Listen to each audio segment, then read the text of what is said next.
जहां एक ऐसे ही महान और बुद्धिमान राजा की कहानी है। राजा, मंत्री और 3 मूर्तियां। बहुत समय पहले की बात है। एक प्रतापशाली राजा था जिसे अपनी बुद्धिमानी पर बहुत गर्व था। एक दिन पड़ोसी राज्य से एक कलाकार आया और राजा के सामने 3 एक जैसी दिखने वाली मूर्तियां रखी।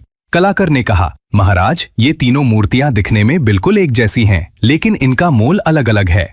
क्या आप बता सकते हैं कि कौन सी मूर्ति सबसे बेहतरीन है? परीक्षा की घड़ी। राजा ने ध्यान से देखा, लेकिन उसे कोई अंतर नजर नहीं आया।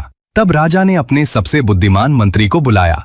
मंत्री ने एक पतली तर ली और उसे तीनों मूर्तियों के कान में डाला। पहली मूर्ति, तर एक कान से गई और दूसरे कान से निकल गई। दूसरी मूर्ति, तर कान से गई और मुंह से निकल गई। तीसरी मूर्ति, तर कान से गई और सीधे पेट चली गई। सीख और परिणाम। मंत्री ने मुस्कुराते हुए राजा से कहा, महाराज, तीसरी मूर्ति सबसे कीमती है। उसने इसका कारण बताया। पहली मूर्ति उन लोगों की तरह है जो एक कान से सुनते हैं और दूसरे से निकल देते हैं। दूसरी मूर्ति उनकी तरह है जो सुनते ही सब जगह बातें फैला देते हैं।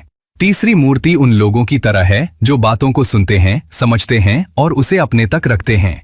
राजा मंत्री की इस चतुराई से बहुत खुश हुआ और उसे पुरस्कृत किया। ऐसी कहानियां हमें सिखाती हैं कि असली शक्ति तलवार में नहीं, बल्कि चरित्र और बुद्धि में होती है।